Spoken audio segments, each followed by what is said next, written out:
অনেক পুরুষদের মধ্যে একটা ধারণা রয়েছে যে মহিলারা বা নারীরা তারা মনে করে থাকেন বা পুরুষরা মনে করে থাকেন যে নারীরা হয়তো বা পুরুষাঙ্গের ক্ষেত্রে বড় আকৃতির বা লম্বা আকৃতির হচ্ছে পুরুষাঙ্গ পছন্দ করে থাকেন, কিন্তু এটা একটা ভুল ধারণা। হ্যালো ভিউয়ার্স, আসসালামু আলাইকুম। কি খবর সবার? আশা করি সবাই ভালো আছেন। আলহামদুলিল্লাহ, আমিও ভালো আছি। আজকে আপনাদের সামনে হাজির হয়েছি পুরুষদের একটি বিষয় নিয়ে কথা বলার জন্য। বেশিরভাগ পুরুষই এই প্রশ্নটি করেছেন, তাই এই প্রশ্নটির উত্তর দেওয়ার চেষ্টা করছি। দেখা যায় যে বেশিরভাগ পুরুষই জীবনের কোনো না কোনো সময় এই বিষয়টি নিয়ে বেশ উদ্বিগ্ন হয়ে থাকেন বা চিন্তিত হয়ে থাকেন।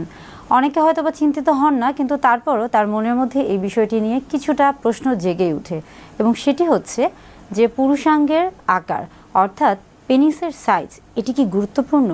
অনেকেই বলে থাকেন যে হচ্ছে তার পুরুষাঙ্গের আকার বা সাইজ এটি হচ্ছে ছোট, কিংবা অনেকে মনে করে থাকেন যে পেনিসের আকার বা আকৃতির উপর কি হচ্ছে তার যৌন জীবনের কোনো প্রভাব আছে কিনা, বা এটা তার যৌন জীবনে কোনো প্রভাব ফেলছে কিনা। মূলত এই বিষয় নিয়ে আজকে কথা বলবো। ছোটবেলা থেকে আমরা যখন বড় হই, বিশেষ করে হচ্ছে পুরুষদের ক্ষেত্রে যদি বলে থাকি, বা হচ্ছে শিশু থেকে যখন একজন কিশোর হচ্ছেন এবং কিশোর বয়স থেকে যখন সে প্রাপ্তবয়স্ক পুরুষে পরিণত হচ্ছে, দেখা যায় যে বয়ঃসন্ধিকালীন সময়ে তার ভিতরে বিভিন্ন রকমের পরিবর্তন আসে, এবং এই পরিবর্তন যেমন একদিকে শারীরিক তেমনি কিন্তু মানসিক পরিবর্তন যেমন হচ্ছে ভিতর থেকে হতে থাকে আস্তে আস্তে, কিন্তু শারীরিক পরিবর্তনটা যেহেতু শরীরের বাহ্যিকভাবে দেখা যায় এবং অনেক সময় সেটা বোঝা যায়, তো তখন কিন্তু একজন বয়ঃসন্ধিকালীন সময়ে একজন পুরুষের মনে, বয়ঃসন্ধিকালীন সময়ে একজন কিশোরের মধ্যে অনেক ধরনের প্রশ্ন জাগে, এবং এই প্রশ্নের উত্তর খুঁজতে গিয়ে সে কিন্তু দেখা যায় যে বিভিন্ন ধরনের মিডিয়ার উপর অভ্যস্ত হয়ে পড়ে বা নির্ভরশীল হয়ে পড়ে। এখানে মিডিয়া বলতে বোঝাচ্ছি, দেখা যায় যে তার মনের ভিতর যে প্রশ্নগুলো আছে সেগুলোর অজানা প্রশ্নের যে উত্তরগুলো সে খুঁজতে চায়, সেগুলো দেখা যাচ্ছে যে সে কাছের পরিচিত কারো কাছ থেকে শুনে, অথবা কোনো চটি বই থেকে পড়ে, কিংবা অনেক সময় দেখা যায় যে পর্ন থেকে দেখে, বা এই ধরনের বিভিন্ন জায়গা থেকে সে বিভিন্ন রকমের তথ্য সংগ্রহ করে, এবং এই তথ্যগুলোর সমন্বয়ে সে একটা সারাংশে আসে, এবং সে নিজের মতো করে একটা নতুন তথ্য বা হচ্ছে সারাংশ তৈরি করে। বিশেষ করে এটা কিন্তু তার শরীরে এই যে বাহ্যিক যে পরিবর্তনগুলো হচ্ছে এগুলো নিয়ে। তাই এই ধরনের যে তথ্যগুলো সে সংগ্রহ করে থাকে, এটা যেমন অনেকটা হয়ে থাকে বাস্তবিক, তেমনি পাশাপাশি কিন্তু অবাস্তবিকও হয়ে থাকে। কেননা সে যে তথ্যগুলো সংগ্রহ করছে সেগুলো দেখা যাচ্ছে যে বিভিন্ন মাধ্যম থেকে, তো সেখানে আসলে সঠিক তথ্য যেমন পাচ্ছে, তেমনি কিন্তু অনেকটা হচ্ছে ভ্রান্তিকর তথ্য তার মনের মধ্যে গেঁথে যায়, এবং এর ফলে একটা সময় দেখা যায় যে সে তার মনের মধ্যে একটা অবাস্তব একটা কল্পনার জগৎ তৈরি করে থাকে, এবং তার শরীর সম্পর্কে বা তার যে পরিবর্তন এটা সম্পর্কে তার একটা অন্যরকম ধারণা চলে আসে। প্রাপ্তবয়স্ক পুরুষ থেকে শুরু করে কিশোরদের ক্ষেত্রে সবার ক্ষেত্রে একটা বিষয় খুবই কমন, বা একটা বিষয় অনেক বেশি দেখা যায়, এবং সেটা হচ্ছে যে পুরুষাঙ্গের আকার নিয়ে অনেকেই মনে করে থাকেন। দেখা যায় যে আমরা ছোটবেলা থেকে আমরা বিভিন্ন রকমের হচ্ছে সামাজিক দিক থেকে বিভিন্ন ধরনের কালচারে যেহেতু আমরা অভ্যস্ত, তো ছোটোবেলা থেকে আমরা একটা জিনিস শিখে আসছি যে সাইজের ক্ষেত্রে আমরা যদি আসি বা আকারের ক্ষেত্রে আসি, ছোট এবং বড় এই যে দুটো বিষয় আমাদের মধ্যে কাজ করে। ছোট বলতে অনেক সময় আমাদের মধ্যে বেশিরভাগ ক্ষেত্রে কাজ করছে যে ছোট মানে হচ্ছে সেখানে নিচু, বা সেখানে ক্ষুদ্র অংশ, বা সেখানে হতে পারে যে সব কিছু অনেক কম কম। আর বড় যখনই প্রশ্নটা আসছে তখনই বোঝা যায় যে, বা আমাদের মস্তিষ্কে এটা এমনভাবে গেঁথে গেছে যে বড় মানেই হচ্ছে সব কিছু বেশি বেশি। এবং এই ক্ষেত্রে অনেক সময় হয় যে অনেকে মনে করে থাকেন যে আপনার বড় আকার অর্থাৎ পুরুষাঙ্গের আকার যদি বড় হয়ে থাকে, হয়তো বা যৌন চাহিদা, যৌন উত্তেজনা, যৌন আগ্রহ সব কিছু বেশি বেশি, বা যৌন যে শক্তি সব কিছুই তার মধ্যে বেশি বেশি কাজ করে। এই জন্য একটা ভ্রান্ত ধারণা রয়েছে যে যখন কারো পুরুষাঙ্গের আকার বড় হয়ে থাকে, অর্থাৎ সে তখন হচ্ছে অনেক বেশি শক্তিশালী বা যৌন শক্তি চাহিদা সম্পন্ন পুরুষ হয়ে থাকে। এটা একটা যেমন হচ্ছে ভুল ধারণা।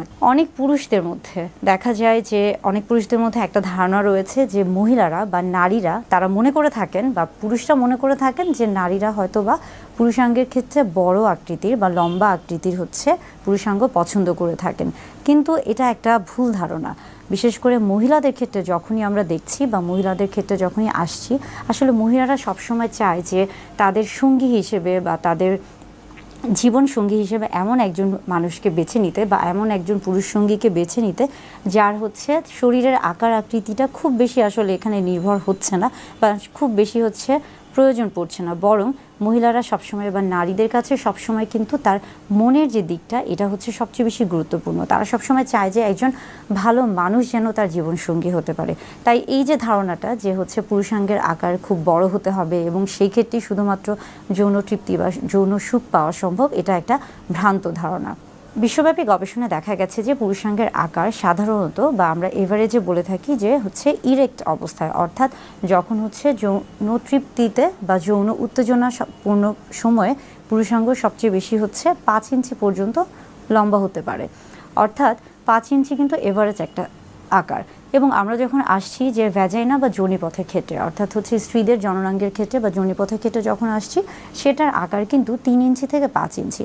এখন আপনি চিন্তা করেন যে যেটা এখন আপনি দেখেন যে যখন যোনিপথে হচ্ছে পুরুষাঙ্গ প্রবেশ করছে তখন 5 ইঞ্চির বেশি যখন এটা হচ্ছে, তখন সেই ক্ষেত্রে কিন্তু সহবাসটা বা শারীরিক সম্পর্কটা কিন্তু কষ্টদায়ক বা অনেকটা হচ্ছে অস্বস্তিকর হয়ে থাকে। তাই এই যে একটা ধারণা রয়েছে যে তৃপ্তিদায়ক সহবাসের ক্ষেত্রে বা আনন্দকর সহবাসের ক্ষেত্রে হয়তো বা পুরুষাঙ্গের আকার অনেক বড় হতে হবে বা অনেক লম্বা হতে হবে, এটা একটা ভ্রান্ত ধারণা। অর্থাৎ সহবাসের সাথে বা হচ্ছে যৌন তৃপ্তি বা যৌন সুখের সাথে পেনিসের আকারের কোনো সম্পর্ক নেই।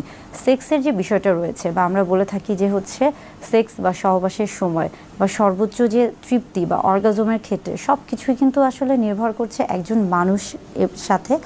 মানুষের সাথে অন্যজন মানুষ, অর্থাৎ তার যে সঙ্গী রয়েছে তাদের দুজনের পারস্পরিক যে একটা হচ্ছে সম্পর্ক বা মানসিক যে মনোভাব তাদের দুজনের উপর।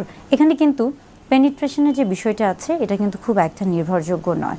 অর্থাৎ হচ্ছে সেক্সের সাথে বা সহবাসের সাথে হচ্ছে পেনিট্রেশনের কোনো সম্পর্ক নেই, বরং যখন আপনি হচ্ছে তৃপ্তিদায়ক যৌন সুখ লাভ করতে চাবেন বা হচ্ছে স্বাস্থ্যকর যৌন জীবন উপভোগ করতে চাবেন, সেই ক্ষেত্রে কিন্তু দুজনের পারস্পরিক সম্পর্কটা এবং দুজনের হচ্ছে একটা ভালো ইতিবাচক মনোভাব, এটাই সবচেয়ে বেশি গুরুত্বপূর্ণ। এই ক্ষেত্রে কখনোই পেনিসের আকার বা সাইজ এটা কখনোই কিন্তু গুরুত্বপূর্ণ নয়। এবং পেনিস যদি ছোট হয়ে থাকে বা যেটা আসলে সবাই বলছে বা অনেকে মনে করে থাকে যে তার হয়তো বা পুরুষাঙ্গের আকার ছোট, এটা আসলে ছোট হলেও খুব সমস্যা নয়, আবার বড় হলেও সমস্যা নয়। কিংবা ছোট বা বড় হলে কী ধরনের সমস্যা হতে পারে সেটা কিন্তু ইতিমধ্যেই বলে দিয়েছি। বিশেষ করে মহিলাদের ক্ষেত্রে যখনই আমরা দেখছি বা মহিলাদের ক্ষেত্রে যখনই আসছি, আসলে মহিলারা সবসময় চায় যে তাদের সঙ্গী হিসেবে বা তাদের জীবন সঙ্গী হিসেবে এমন একজন মানুষকে বেছে নিতে বা এমন একজন পুরুষ সঙ্গীকে বেছে নিতে যার হচ্ছে শরীরের আকার আকৃতিটা খুব বেশি আসলে এখানে নির্ভর হচ্ছে না বা খুব বেশি হচ্ছে প্রয়োজন পড়ছে না, বরং মহিলারা সবসময় বা নারীদের কাছে সবসময় কিন্তু তার মনের যে দিকটা এটা হচ্ছে সবচেয়ে বেশি গুরুত্বপূর্ণ। তারা সবসময় চায় যে একজন ভালো মানুষ যেন তার জীবনসঙ্গী হতে পারে। তাই এই যে ধারণাটা যে হচ্ছে পুরুষাঙ্গের আকার খুব বড় হতে হবে এবং সেই ক্ষেত্রেই শুধুমাত্র যৌন তৃপ্তি বা যৌন সুখ পাওয়া সম্ভব, এটা একটা ভ্রান্ত ধারণা।